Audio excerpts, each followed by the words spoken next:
Loneliness is a popular theme for films and is common among award-winning works such as Her by Spike Jonze or The Lobster by Yorgos Lanthimos. This is because loneliness is a universal feeling. Everyone has felt it on some degree, and if portrayed well, these films can leave lasting impressions on us. In 2017, acclaimed Hungarian director Ildikó Enyedi contributed to this collection with her film On Body and Soul.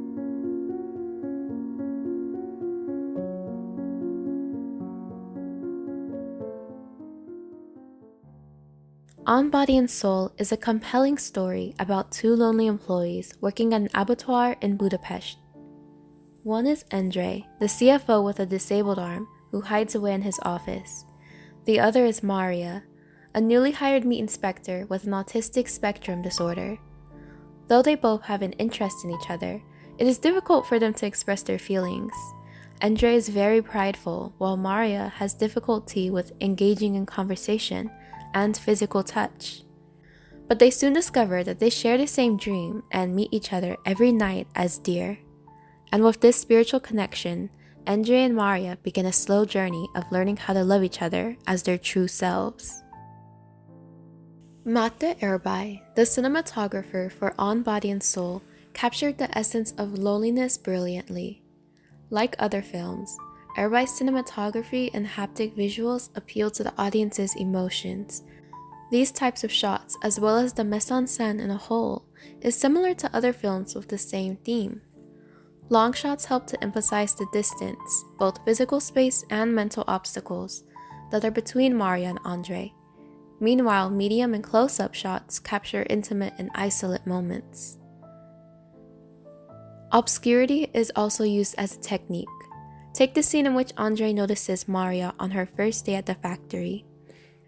The unfocused figure in the frame represents a secrecy point of view. Both protagonists long to connect with each other, but their awkwardness and flaws prevent them from doing so. Instead, they look to each other with obscurity, a representation of them hiding behind their fears and stuck in loneliness as they watch each other. Individual framing emphasizes their isolation. It also helps show the development and conflicts that occur as the relationship progresses.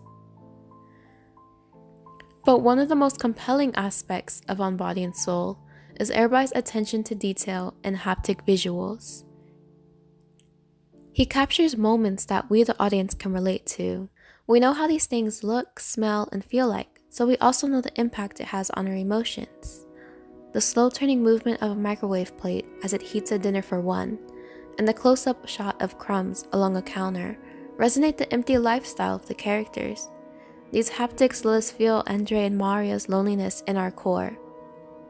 When Mária begins her journey to get over her fear of touch, we are presented with pleasant haptics like cool water misted on our face, the smell of grass, and the heat of a warm sun on our skin. We associate these sensory details with good feelings and hope for the continuation of this as Mária and Endre learn to love each other. What differentiates On Body and Soul from other films is the use of visual contrast to emphasize the misery of human loneliness and the desire for escapism. The biggest contrasts of the film are the two major settings: the abattoir, or the reality that Endre and Mária live in, and the winter forest and their dreams. In the dream world, we see two majestic deer forage for food and intimately nuzzle together. The blue saturation of the environment creates a serene mood, while a calming piano composition plays in the background. It's beautiful and the perfect fantasy for any introvert. But a cut to the abattoir, a slaughterhouse, creates disparity. The factory is dull, bloody, and full of the sounds of deadly machinery. In this place, a sense of unhappiness and misery looms over the employees. There is graphic but authentic documentation of cows being slaughtered, which shock value further emphasizes the contrast. The reality is brutal and cruel. Enyedi is also able to create a connection between the audience and the animals themselves. She uses close-up, lingering shots of the cattle in their pen against that of the deer rubbing noses in the cold. The captured detail of the animal's eyes resonates with the audience. We don't want to be the scared cattle, trapped and waiting to be slaughtered. We want to escape and be the deer running freely through the beautiful winter forest. We can also see contrast between the protagonist's barriers. Endre is self-conscious regarding his physical disability. It causes him to cast people away too quickly. Maria's disorder causes her to be fearful of human touch. It also makes having conversations difficult. Their private lives are also different, with Endre returning home every night to a dark and messy place.